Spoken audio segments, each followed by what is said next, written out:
ZEE5 ஆப்பை download செய்து முழு எபிசோடுகளையும் இலவசமாக காணுங்கள்.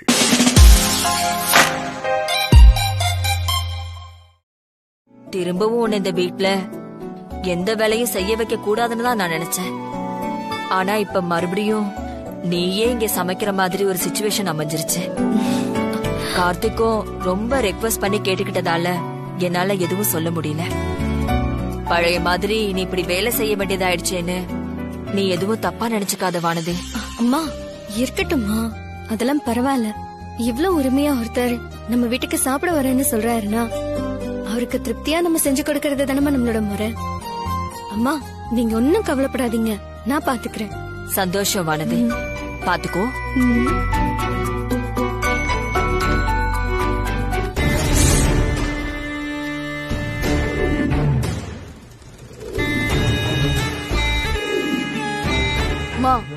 நான் தெரியாம தான் கேக்குறேன், இவ சமைக்கிறது என்ன அவ்ளோ நல்லாவா இருக்கு? இதுவா பேசுடியா, காதுல விழப்போகுது. நாமளே சம்பளம் வாங்காத ஒரு சமையல்காரியா வீட்டோட இருக்காளேன்னு தான் வேற வழியே இல்லாம அவ சமைக்கிறத சாப்பிட்டுட்டு இருந்தோம். இப்போ போயும் இவ கையால சாப்பிடுறதுக்காகவே வேணும்னே ஒருத்தர் கிளம்பி வராரு. வரட்டும் விடி, அவன் ஒருத்தன் அந்த அளவுக்கு ரசனை கட்டவன் போல இருக்கு. இவ சமையலுக்குன்னு வரான். ஆனா ஒண்ணு ஆர்த்தி, இவ சரியா சமைக்க மாட்டானாலும் கார்த்திக் சொல்லிட்டாங்கிறதுக்காகவே விழுந்து விழுந்து நல்லா சமைச்சாலும் சமைச்சிருவான். ஆனா அந்த சாப்பாடு கண்டிப்பா நல்லா இருக்க கூடாது. ஆமாமா, அந்த சாப்பாட்டெல்லாம் அப்படியே வாயில் எடுத்து வச்சாலே காரி துப்புற மாதிரி இருக்கணும். கார்த்திக் மேல உள்ள கோவத்துலதான் இவ்ளோ கேவலமா கெஸ்டுக்கு சமையல் பண்ணிட்டான்னு இந்த விஷயத்த நல்லா திரி ஏத்தி குழந்து விட்டு எரிய விடணும். நீ பேசாம இருடி, அவ கண்ணு கருத்துமா நல்லா சமைச்சு முடிக்கட்டும். அதுக்கப்புறமா நம்ம கைவரிசையை காட்டுவோம்.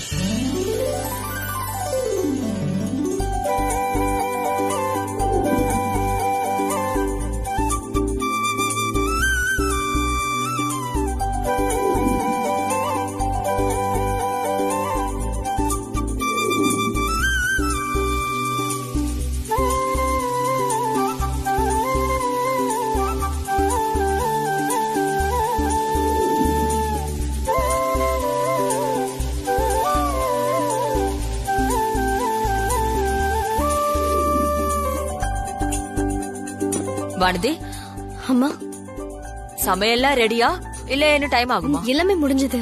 அம்மா நீங்க ஒரே ஒரு தடவை உப்பு காரம் மட்டும் சரியா இருக்கான்னு பாக்குறீங்களா? அதெல்லாம் நான் பார்த்து சொல்றதுக்கு என்ன இருக்கு வானதி. சரி,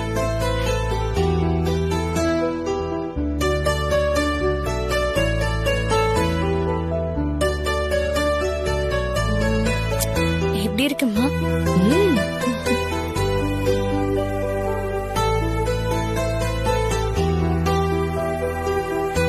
எல்லாம் பெர்ஃபெக்ட்டா இருக்கு. உண்மை சொல்லணும்னா வழக்கத்தை விட இன்னைக்கு ரொம்ப நல்லா இருக்கிற மாதிரி இருக்கு. சரி, நீ வேலை செஞ்சதுல டயர்டா இருப்ப, முதல்ல போய் ரெஃப்ரெஷ் ஆயிட்டு வா. சரிம்மா.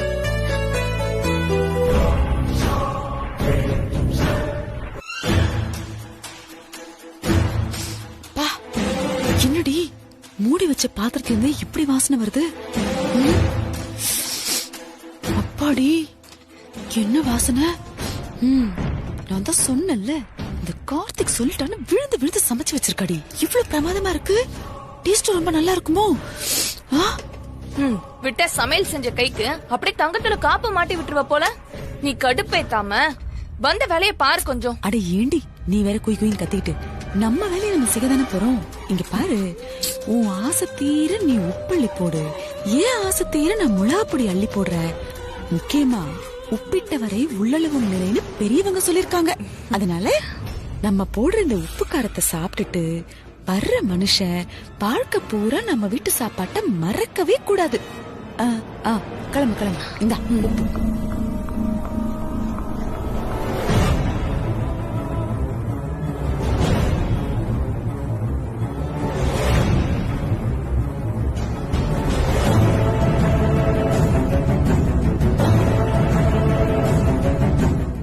அது எப்படிமா நாம சாப்பிடும் போது மட்டும் அவ்வளவு காரமா இருந்த சாப்பாடு அவங்களுக்கு மட்டும் எப்படிமா கரெக்டா இருந்துச்சு?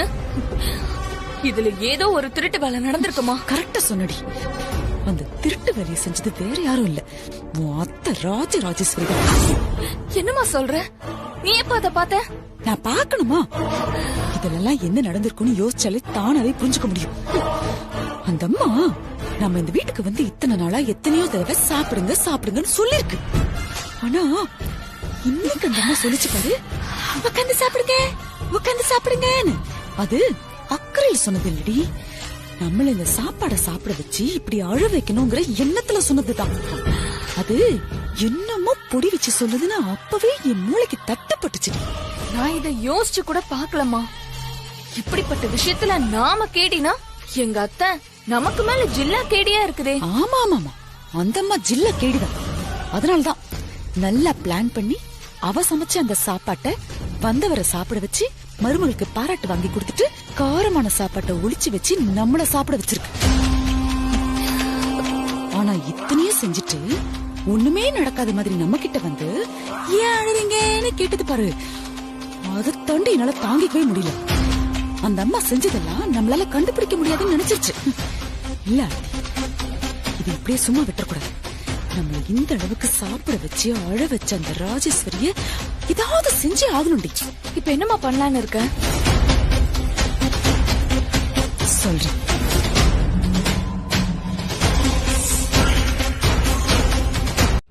அங்க வச்சுட்டு வீடு ஃபுல்லா தேடிட்டு இருக்கேன் பாரு. வர ஏன் தான் இவ்ளோ ஞாபகம் இல்லாம இருக்கேனே தெரியல. அம்மா நான் வேணா போய் எடுத்துட்டு வரட்டுமா? இல்ல வானதி, நான் மேல ரூம்லயே உட்காந்து ஒர்க் பண்ணிக்கிறேன். சரிம்மா. என்னடி இவ வந்தவங்களை விழ விடாம அவ பாட்டுக்கு திசை திருப்பி விட்டுட்டா. அவ நம்ம கூட இருக்கிற வரைக்கும் நம்ம நினைச்சது எதுவுமே நடக்காது போல இருக்குமா. ராசி இல்லாதவளா இருக்காமா அவ. அதுக்குன்னு நம்ம போட்ட பிளான், கீழே ஊத்தி வச்ச எண்ணெய் எல்லாமே வேஸ்டா?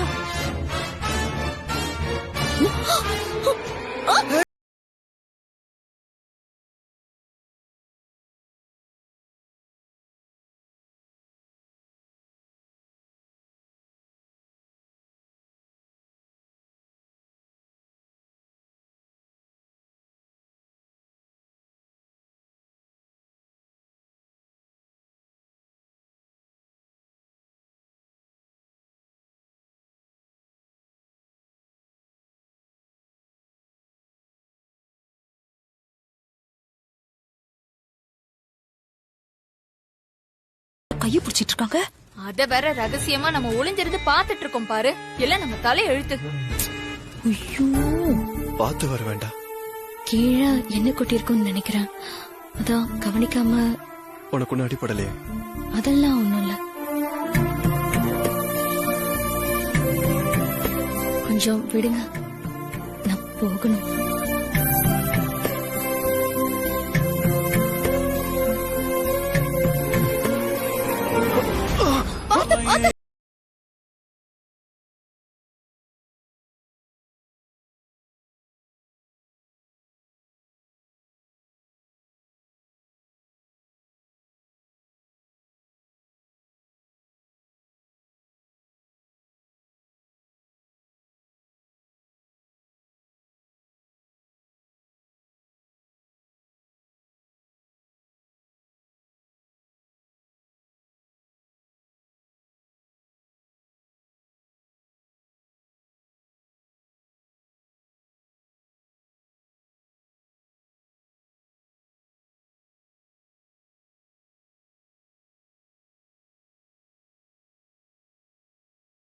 இங்க என்ன நடந்துச்சுன்னு பார்த்தல்ல.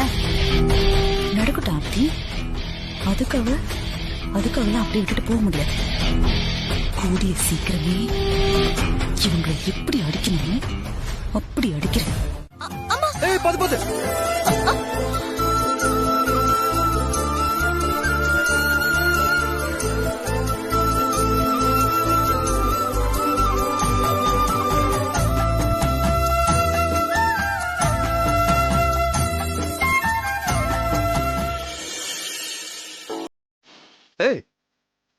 இப்ப நீ வேணும் தானே விடுற மாதிரி நடிச்ச. ஆனா நீங்க நிஜமாவே பதறி போயிட்டீங்க தானே. என் விஷயத்துல இந்த மாதிரி பதட்டமோ அக்கறையோ பட வேணாம் தான் நான் சொல்றேன். ஆமா, நீங்க அடிக்கடி ஒண்ணு சொல்லுவீங்களே, உன் லிமிட் என்னங்கிறதா தெரிஞ்சு நடந்துக்கோன்னு. நான் அதை நல்லாவே தெரிஞ்சுக்கிட்டேங்க. முடிஞ்சா நீங்களும் தெரிஞ்சு நடந்துக்கோங்க.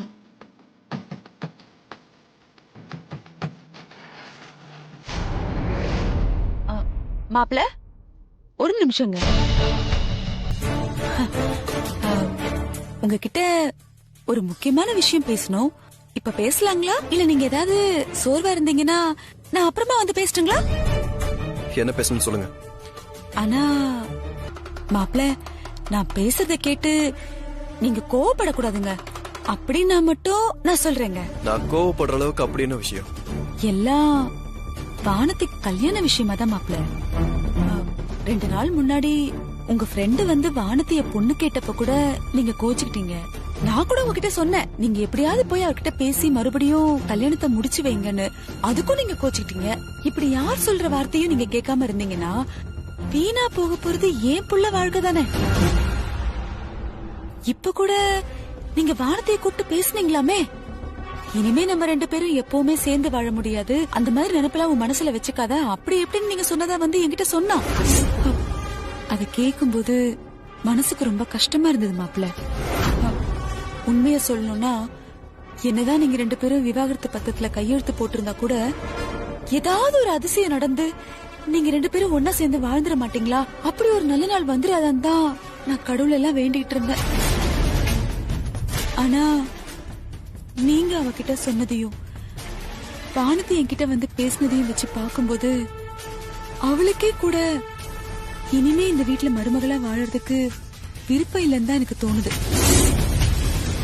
பிடிக்காத ஒரு வாழ்க்கைய வாழ சொல்லி வானத்தைய கட்டாயப்படுத்துறதுக்கு எனக்கே கூட விருப்பம் இல்லைங்க மாப்பிள்ள.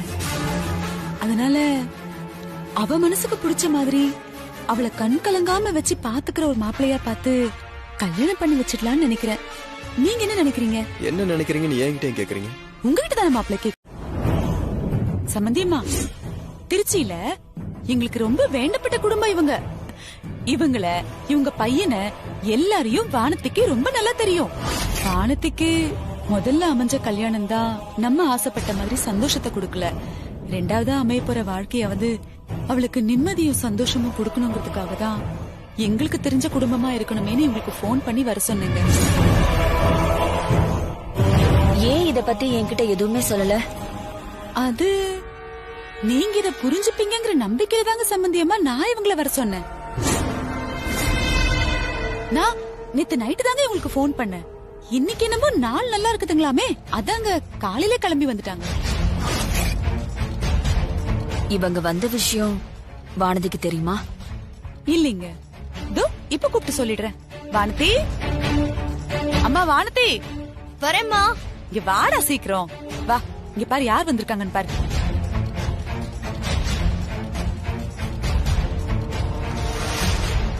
வாங்க. எப்படி இருக்க வானதி? நல்லா இருக்கேன். வானதி, உனக்கு குமாரன் ஞாபகம் இருக்குல்ல? திருச்சியில நம்ம வீட்டுக்கு பக்கத்துல தான் இருந்தாங்க. சின்ன வயசுல நீங்க 2 பேரும் எப்பவும் ஒன்னா விளையாடிக்கிட்டே இருப்பீங்க. இப்போ முனிசிபாலிட்டில கிளர்க்கா வேலை பாக்குறானா? ஐயோ, வேலை பாக்குறாராம். பாரு, குழந்தைலதான் ஒன்னா விளையாடிட்டு இருந்தீங்கன்னா அந்த கடவுள் உங்களை காலம் பூரா ஒன்னா இருக்கிற மாதிரியே செஞ்சுட்டாரு. சம்பந்தி, முதல்ல அவங்க எதுக்காக வந்திருக்காங்கன்னு வானதி கிட்ட தெளிவா சொல்லிடுங்க. இதுக்கு மேல நான் தெளிவா சொல்றதுக்கு என்னங்க இருக்கு? நான் பேசுறத வச்சு அவங்க எல்லாம் எதுக்கு வந்திருக்காங்கன்னு அவளுக்கே தெரிஞ்சிருக்குமே. இல்ல, எனக்கு புரியலம்மா. புரியலையா? என்னடா நீ, உன்னை பொண்ணு பாக்குறதுக்காக தாண்டா வந்திருக்காங்க.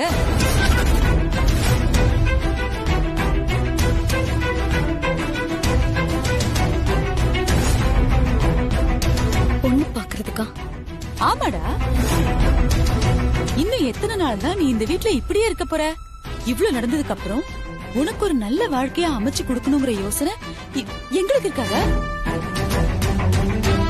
அதுக்காக நான் ஏன் இஷ்டத்துக்கு எல்லாம் செஞ்சுக்கிட்டு இருக்கேன்னு நினைக்காதமா. மாப்பிள்ள கிட்ட ஒரு வார்த்தை கேட்டு அவர் சரின்னு சொன்னதுக்கு அப்புறம் தான் நான் இந்த கல்யாண விஷயத்தையே பேச ஆரம்பிச்சிருக்கேன்.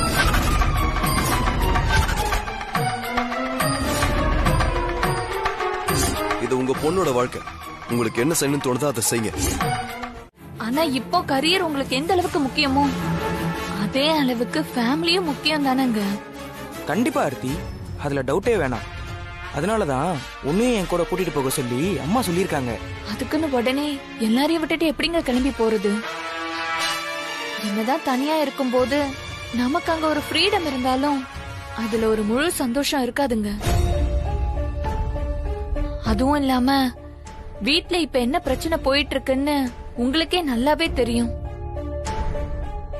ஏற்கனவே அத்தையும் மாமாவும் கார்த்திக் அத்தானோட வாழ்க்கை இப்படி ஆயிடுச்சேன்னு கவலைப்பட்டுட்டு இருக்காங்க. அவங்களுக்கு இப்ப இங்க இருக்கிற ஒரே ஆறுதல் நாம சந்தோஷமா இருக்கிறத பாக்குறது தாங்க. இப்ப நாமளும் ஃபாரின் போயிட்டோம்னா அது அவங்களுக்கு இன்னும் பெரிய பாரம் ஆயிடுங்க. அத்தை உங்க சந்தோஷத்துக்காக வேணா இதுக்கு ஒத்துட்டு இருந்திருப்பாங்களே தவிர மனசுக்குள்ள இத பத்தி ஒரு ஏக்கம் இருக்கதாங்க செய்யும். அது மட்டும் இல்லாம என்னதான் வானத்தையும் உங்க அண்ணனும் டிவோர்ஸ் பேப்பர்ல சைன் பண்ணிருந்தாலும் இந்த குடும்பத்துல இருக்கிற எல்லாருமே ஏதாச்சும் ஒரு அதிசயம் நடந்துராதான், அவங்க 2 பேரும் ஒண்ணு சேர்ந்துட மாட்டாங்களான்னு தான் எல்லாரும் எதிர்பார்த்துட்டு இருக்காங்க.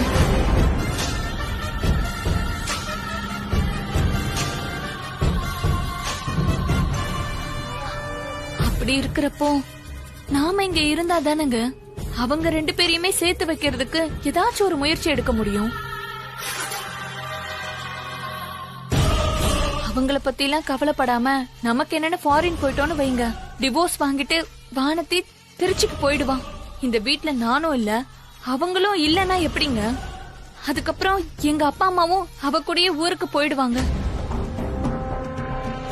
அதுக்கப்புறமா அத்தை மாமாவால எப்படி சந்தோஷமா இருக்க முடியும் சொல்லுங்க?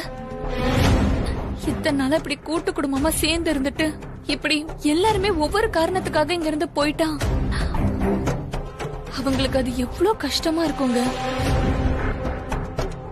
இப்போ நீங்க ஃபாரின் போய் ஹையர் ஸ்டடிஸ் பண்ணிதான் உங்க கரியரை பில்ட் பண்ணணும்னு என்னங்க அவசியம் இருக்கு? உங்களுக்கு படிப்புல அவ்வளோ ஆர்வம் இருந்தா இங்கேயே ஏதாச்சும் நீங்க பார்ட் டைம் காலேஜா பார்த்து சேர்ந்துக்கோங்க.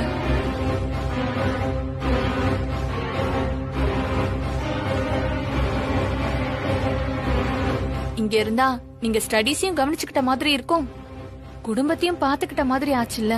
அதுக்காக தாங்க நான் சொல்றேன்.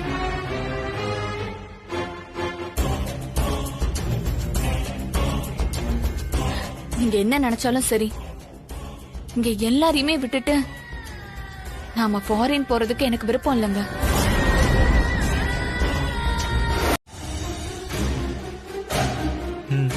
தேங்க்ஸ்.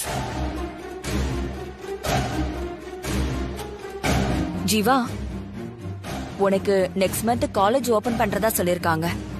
நீ 1 வீக் முன்னாடியாவது அங்க இருக்கிற மாதிரி பாத்துக்கோ. ஏன்னா ஆர்த்தியும் நீ கூட கூட்டிட்டு போய் வீடெல்லாம் பார்த்து செட்டில் ஆக வேண்டியது இருக்குல்ல.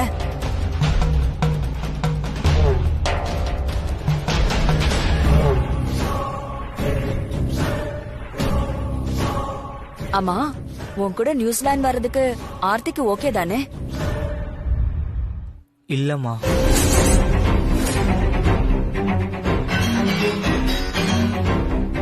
ஏண்டா ஜீவா, உன் கூட அவ அங்க வந்து இருக்கிறதுல அவளுக்கு என்ன பிரச்சனை? ஆர்த்தி, என்ன இதெல்லாம்? இப்ப பிரச்சனை அவ என் கூட வர்றதில்ல. இல்லம்மா, நானே என் ஸ்டடீஸ்க்கு அப்ராட் போறது இல்ல. என்னடா சொல்ற? அப்படி போடு. கொஞ்ச நேரத்துக்கு முன்னாடி இனிப்பெல்லாம் எடுத்து கொண்டாடினவங்க இப்ப போக மாட்டேன்னு சொல்றாருன்னா ஆர்த்தி நல்லாவே ஸ்க்ரூ கொடுத்திருக்கா போல இருக்கு. ஜீவா, என்ன பேசுறேன்னு தெரிஞ்சுதான் பேசுறியா?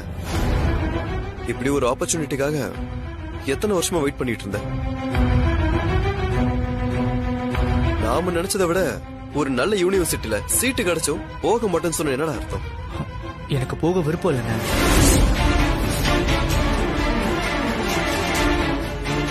விருப்பம் இல்லாம தான் அங்க எம்எஸ் படிக்கிறதுக்கு அப்ளை பண்ணிருந்தியா? டேய், நீ மட்டும் ஃபாரின்ல எம்எஸ் படிச்சு முடிச்சுட்டு வந்தா உன்னோட ரேஞ்சே வேறடா. சிட்டிலே one of the leading architect ஆகிறதுக்கு எல்லா சான்ஸ் உனக்கு இருக்கு. அதுக்கு இந்த ஹையர் ஸ்டடிஸ் ரொம்ப முக்கியம்டா. ஆமா, நீங்க ஃபிளைட் டிக்கெட் புக் பண்ணுங்க, அவன் கண்டிப்பா அப்ராட் போய் எம்எஸ் படிக்கிறான். அதான் போலன்னு சொல்றேன்ல. அப்புறம் ஏன் என்ன கம்பல் பண்றீங்க?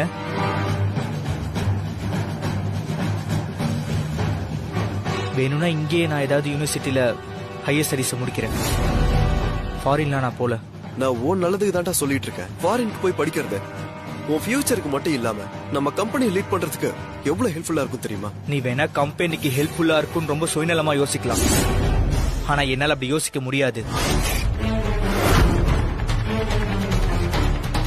ஜீவா, என்ன பேசிட்டு இருக்க நீ? நான் சரியாதாமா பேசிட்டு இருக்கேன். நான் என்ன பண்ணணும், என்ன படிக்கணும்னு முடிவு பண்றதுக்கு கூட எனக்கு இங்க உரிமை இல்லையா? இதுல இவரு டிசிஷன் எதுவோ அப்படிதான் நடந்துக்கணுமா என்ன? சொல்லு கார்த்திக். வீட்டுக்கு வந்தாச்சாமா? இல்ல கார்த்திக், நான் இப்பதான் பெங்களூர்ல இருந்து கிளம்புறேன். இப்பதான் கிளம்புறீங்களா? அப்ப வர்றதுக்கு ஆஃப்டர்நூனுக்கு மேல ஆயிடுமே. அப்படிதான் நினைக்கிறேன். இன்னைக்கு மார்னிங் நமக்கு ஒரு முக்கியமான மீட்டிங் இருக்குமா? அதுக்கு நீங்களும் வரணும்னு சொல்லியிருந்தேமா. ஆபீஸ் மீட்டிங்ல நீயே பாத்துக்கோ, நான் எதுக்கு அங்க? மா, இது ஆபீஸ் மீட்டிங் இல்லம்மா. இது ஹார்பர் கன்ஸ்ட்ரக்ஷன் சம்பந்தமா பில்டிங் அசோசியேஷன்ல ஒரு மீட்டிங் இருக்கிறத சொல்லியிருந்தேன். ஆமா கார்த்திக், நான் மறந்தே போயிட்டேன். அவ்வளவு பெரிய ப்ராஜெக்ட சென்னையில இம்ப்ளிமெண்ட் பண்றதுக்கான டிஸ்கஷன் மீட்டிங் இது. சிட்டில இருக்க எல்லா கன்ஸ்ட்ரக்ஷன் ஓனர்ஸும் வராங்க. நீங்க வராம இருந்தா எப்படிமா? நீ சொல்றது எனக்கு புரியுது. ஆனா இன்னைக்கு என் சிச்சுவேஷன் இப்படி ஆயிடுச்சே. கார்த்திக், நீ வேணா ஒண்ணு பண்ணு. எனக்கு பதிலா வானதிய வேணா மீட்டிங் கூட்டிட்டு போ. 10 o'clock தானே மீட்டிங். நீ இப்பயே போன் பண்ணி சொன்னிட்டீனா அவ கரெக்டா டைமுக்கு அங்க வந்துருவா. பரவாயில்லம்மா, நீங்க வரலன்னும் போது நான் தனியாவே போய் மீட்டிங் அட்டெண்ட் பண்ணிக்கிறேன். அங்க எல்லா ஓனர்ஸும் கம்பெனி பார்ட்னர்ஸோட வருவாங்க. அப்படி இருக்கிறப்ப நீ மட்டும் தனியா போனா நல்லா இருக்காது. லீகலா வானதி நம்ம கம்பெனியோட ஒன் ஆஃப் த பார்ட்னர் தானே. அதான் அவளை கூட்டிட்டு போ சொன்னேன். அது புரியுதுமா. அத நான் எப்படி போய் வானதி கிட்ட கேட்க முடியும்? உனக்கு கேக்குறதுக்கு தயக்கமா இருந்துச்சுன்னா நான் கேக்குறேன். நீ இப்போ ஆபீஸ்க்கு கிளம்புனா கரெக்டா இருக்கும். அதனால நீ கிளம்பு. நான் வானதிக்கு போன் பண்ணி அவளை நேரா மீட்டிங்க்கு கிளம்பி வர சொல்லிடுறேன். நான் வச்சிடுறேன். அம்மா இருங்க.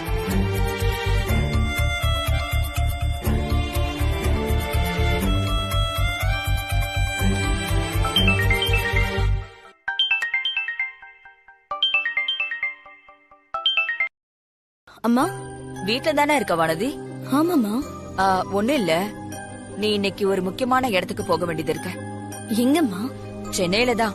நியாயமா கார்த்திக் கூட சேர்ந்து நானும் அதுல கலந்துருக்கணும். ஆனா நான் இப்பதான் பெங்களூர்ல இருந்தே கிளம்புறேன். கார்த்திக் மட்டும் அங்க தனியா போனா நல்லா இருக்காது. அதனால அவனோட நீயும் போயிட்டு வந்துரு. அம்மா, நானா? இதுல நீ தயங்குறதுக்கு ஒண்ணுமே இல்ல வானதி. ஜஸ்ட் நீ அவன் கூட போயிட்டு வர போற, அவ்வளவுதான். அங்க எல்லாரும் அவங்க ஃப்ரெண்ட்ஸ் கொலீக்ஸோட வருவாங்க. அதான் கார்த்திக் தனியா அனுப்புறதுக்கு மனசு இல்லாம தான் உன்ன கூட போக சொல்றேன். அம்மா, எனக்காக நீ கொஞ்சம் போயிட்டு வந்துடுறியா?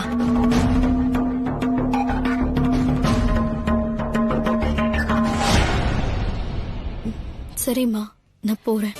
வானதி, கார்த்திக் ஆபீஸ்ல இருந்து கிளம்பி அங்கதான் போயிட்டு இருக்கான். நீயும் முடிஞ்ச வரைக்கும் அங்க சீக்கிரமா போயிடு. சரிம்மா. அப்புறம் இன்னொரு விஷயம் Vanathi.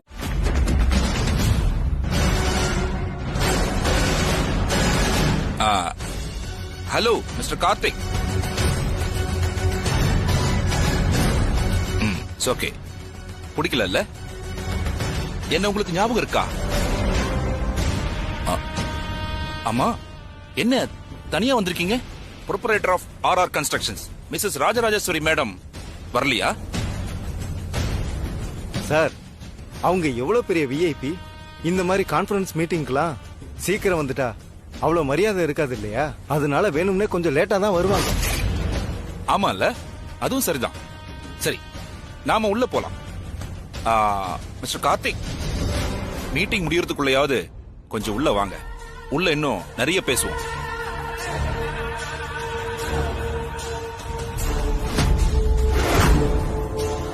Welcome sir. Hello sir. Thank you. Welcome. Welcome. உள்ள போங்க.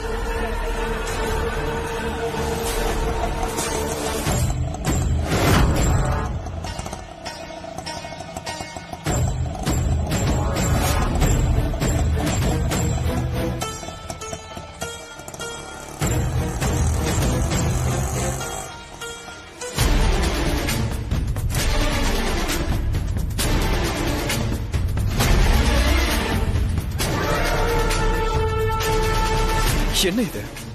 இந்த மாதிரி ஒரு மீட்டிங்க்கு எந்த லேடிஸ் இப்படி வந்தது? இது ரொம்ப முக்கியமான ப்ராஜெக்ட்ங்கிறதுனால நல்ல பெஸ்டா செஞ்சு முடிக்கணுங்கிறது கவர்மெண்டோட ஒரே மோட்டிவ். இந்த ஹார்பர் கன்ஸ்ட்ரக்ஷன் ஒர்க்க சீக்கிரமாவும் முடிக்கணும். அட் த சேம் டைம் இந்த ப்ராஜெக்ட பட்ஜெட்குள்ளேயும் நம்ம முடிக்கணும். இந்தியன் கம்பெனிஸ் எல்லாம் அவாய்ட் பண்ணிட்டு ஃபாரின் கம்பெனிக்கு கொடுக்க போறதா வெளியில பேச்சு இருக்கு. பட் இருந்தாலும் நம்ம சென்னையில நடக்க போற இந்த ஹார்பர் கன்ஸ்ட்ரக்ஷன் ஒர்க்க நம்ம பில்டர்ஸ் யாருக்காவது தான் கிடைக்கணும். இந்த ஹார்பர் கான்ட்ராக்ட நம்ம பில்டர்ஸ்க்கு கொடுக்கணும்னு தான் சென்ட்ரல் மினிஸ்டருக்கு நம்ம அசோசியேஷன் சார்பா ரிக்வெஸ்ட் மனு கொடுக்கணும். அதனால நம்ம மெம்பர்ஸ் எல்லாருமே இந்த ஃபைல்ல இருக்கிற பேப்பர்ல சைன் பண்ணணும். இந்த கான்ட்ராக்ட் நமக்குள்ள எந்த கம்பெனிக்கு போனாலும் இங்க இருக்கிற எல்லாருக்கும் சந்தோஷம் தானே? First of all, I invite President of the Association, Mr. Karthik, to sign this form.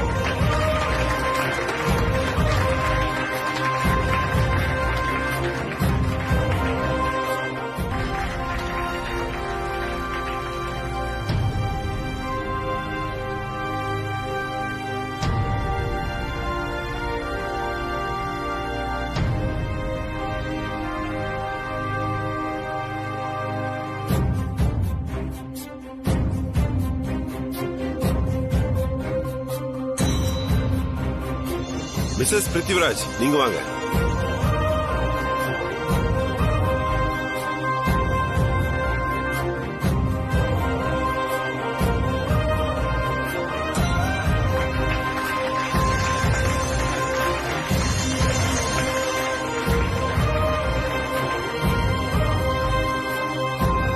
Next sign பண்ண போறது Mrs Karthik.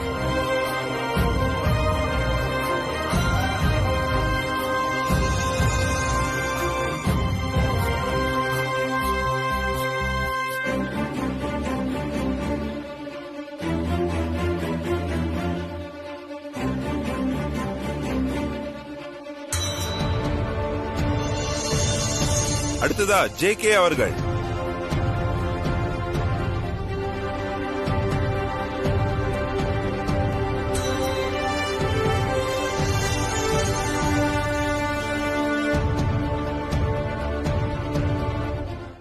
Sorry for the disturbance, gentlemen.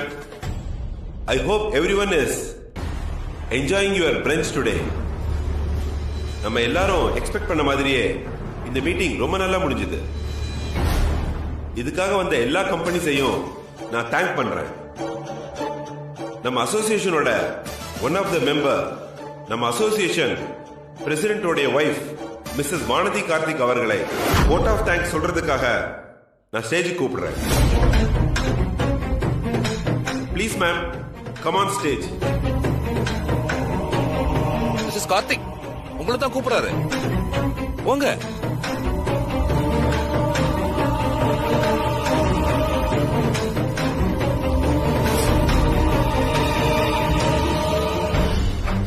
உங்களதான் ma'am, வாங்க.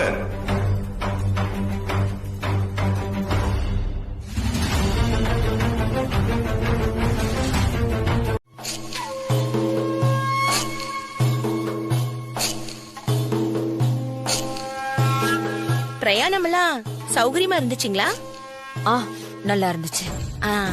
வானத்திய ஏதோ விசேஷத்துக்கு போக சொன்னீங்களாமே, நீங்களும் அங்கதான் போயிருப்பீங்கன்னு நினைச்சேன். இல்ல, கார்த்திக்கும் அவளும் போயிட்டு வருவாங்க. ஏன் சம்பந்தியமா? ஏதாவது கல்யாணங்களா? இல்ல இல்ல, ஏன் கேட்டேனா, வானத்தி கல்யாணத்துக்கு போற மாதிரி நல்ல நிறைய நகையெல்லாம் போட்டுக்கிட்டு அலங்காரம் பண்ணிட்டு போனா, அதான் கேட்டேன். என்னதான் புருஷன் பொண்டாட்டிக்குள்ள 1000 பிரச்சனை இருந்தாலும் இப்படி வெளியே போகும்போது ஒத்துமையா இருக்கிற மாதிரி தானே காமிச்சுக்கணும். ஆபீஸ் விஷயமா போ சொன்னேன். அவங்க இன்னும் வரலையா? இன்னும் வரலைங்களே. இன்னும் வேலை முடிஞ்சிருக்காதுன்னு நினைக்கிறேன். அதான் வர லேட் ஆகுது. சரி, நான் போய் ரெஸ்ட் எடுக்கிறேன்.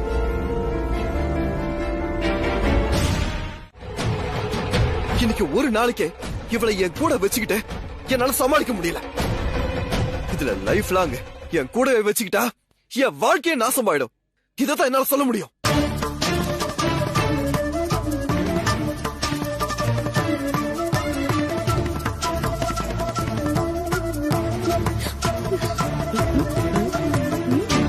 நம்ம இப்படி மாப்பிள்ள மனசு கஷ்டப்படுற மாதிரி நடந்துகிட்ட. நான் வேணும்னு செய்யலப்பா. அவரு இல்லாத நேரமா மேடையில நம்ம கம்பெனி பேரை சொல்லி கூப்பிட்டாங்க.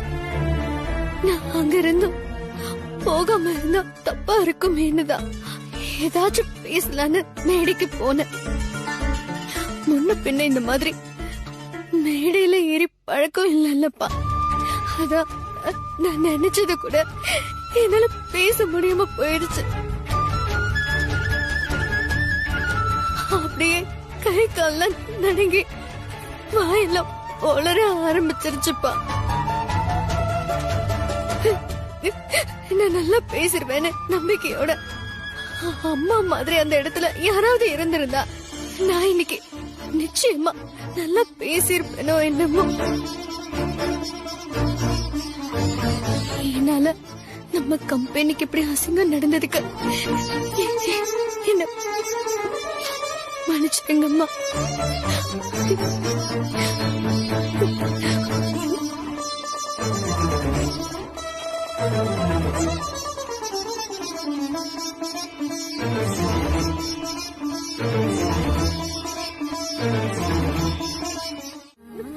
இப்ப நீ அழறத நிறுத்த போறியா இல்லையா? என்ன இருந்தாலும் அவருக்கு நான் இப்படி ஒரு அவமானத்தை தேடி தந்திருக்க கூடாதும்மா. விடு வானதி, நீ என்ன தெரிஞ்சேவா இதெல்லாம் பண்ண? வார்த்தைக்கு வார்த்தை நான் படிப்பறிவு இல்லாதவ மக்குன்னு சொல்றாருமா. நான் ஒண்ணு வேணும்னே படிக்காம இல்லம்மா. என்ன படிக்க வைக்கல. சின்ன வயசுல எனக்கு ஸ்கூலுக்கு போறதுன்னா அவ்வளவு பிடிக்கும். என் அப்பா படிக்க வைக்க எவ்வளவு போராடினாரு. ஆனா எங்க அம்மா என்ன விடவே இல்லை. ஒருவேளை நான் படிச்சிருந்தா என் வாழ்க்கை நல்லா இருந்திருக்குமோ என்னமோமா. இது வரைக்கும் நீ படிக்கலன்னா என்ன வானதி? இப்பவும் உன் மனசுல அந்த ஆசை இருக்குல்ல? நான் பாத்துக்கிறேன். வாழ்க்கையில நமக்கு கிடைக்கிற அவமானத்தை எல்லாம் ஒரு பாடமா எடுத்துக்கணும் வானதி. அதை விட்டுட்டு உடனே இப்படி அழுதா வாழ்க்கை முழுக்க இப்படி அழுதுகிட்டே தான் இருக்கணும். உனக்கு துணையா நான் இருக்கேன். இனிமே நீ எதுக்கும் அழக்கூடாது. கண்ணை தொடச்சுக்கோ. Don't worry. உனக்கு இங்கிலீஷ் கத்து கொடுக்கறதுக்காக தான் நான் வந்திருக்கேன். என்னோட டீச்சிங்ல சீக்கிரமே நீ இங்கிலீஷ் கத்துக்குவ. என்னடி வேடிக்கை இது? இந்த வீட்டுக்குள்ள இவ்ளோ பிரச்சனை நடந்துட்டு இருக்கு. அதெல்லாம் தூக்கி ஓரமா வச்சுட்டு இப்போ இவ இங்கிலீஷ் கத்துக்கிறது ரொம்ப முக்கியமா போயிடுச்சு. எல்லாம் எங்க அத்தை பண்ற வேலைமா. 7 கழுத வயசாச்சு. இனிமே இவ இங்கிலீஷ் படிச்சு என்னத்தை தான் கிழிக்க போறான்னு தெரியலமா. நல்லா கிழிப்பாடி. வீட்ல இருக்க பழைய துணிய நீ வேற. ஒரு பானை சோத்துக்கு ஒரு சோறு பதம்னு சொல்லுவாங்கல்ல, அந்த மாதிரி இன்னைக்கு ஒரு நாள் கிளாஸ்லயே இவ லட்சணம் என்னன்னு வாத்தியாருக்கு தெரிஞ்சிரும். என்னதான் பண்றான்னு பாப்போம். சார், எனக்கு ஒரு சந்தேகம் கேட்கலாமா? எஸ், எனக்கு எப்பவுமே இந்த மாதிரி டவுட்ஸ் கேக்குற ஸ்டூடண்ட்ஸ் தான் ரொம்ப பிடிக்கும். கமான் கமான் கேளுமா. இந்த வெளிநாட்டுல எல்லாம் காய்கறி வாங்குறவங்க, இந்த வீட்டு வேலை எல்லாம் செய்யறவங்க, இந்த மாதிரி சின்ன சின்ன வேலையெல்லாம் செய்யறவங்க எல்லாருமே இங்கிலீஷ்ல தான் பேசுவாங்களாமே சார்? அப்படியா சார்? ஸ்டூபிட். என்ன क्वेश्चन கேக்குற? லுக், பெரிய क्वेश्चन. உருப்படியா ஏதாச்சும் கேட்கணும். இந்த மாதிரி சில்லியா ஏதாச்சும் கேட்க கூடாது. அண்டர்ஸ்டாண்ட்? மன்னிச்சிடுங்க சார். அது பேரு மன்னிப்பு இல்ல. சே சாரி. சாரி. பாத்தியா, அறிவாளி மாதிரி கேள்வி கேட்டால. நல்ல வேணும்டி இவளுக்கு. ஏண்டி இந்த வாத்தியாரு ஒரு குச்சிய வச்சுட்டு 4 போடு போட்டிருக்கணும் இவள. உனக்கு ஆல்பபெட்ஸ் தெரியுமா? சார், ABCD தெரியுமான்னு கேட்டேன். ABCD தெரியும் சார். ஆனா அதுக்கு முன்னாடி ஏதோ ஆல்பட்னு சொன்னீங்களே சார், அது தெரியாது. இது ரெண்டுமே ஒண்ணுதாம்மா. இங்கிலீஷ்ல இருக்கிற 26 எழுத்துக்களை தான் நாம ஆல்பபெட்ஸ்னு சொல்றோம். எங்க நான் சொல்றத அப்படியே எழுது பார்க்கலாம். ABC. எழுது.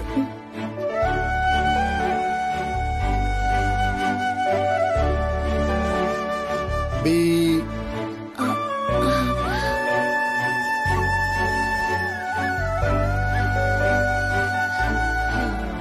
சி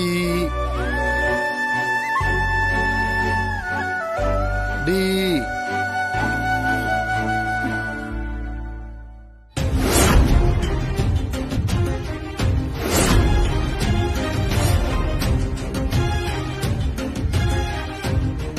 ஜீ5 ஆப்பை டவுன்லோட் செய்து அனைத்து எபிசோடுகளையும் இலவசமாக பாருங்க.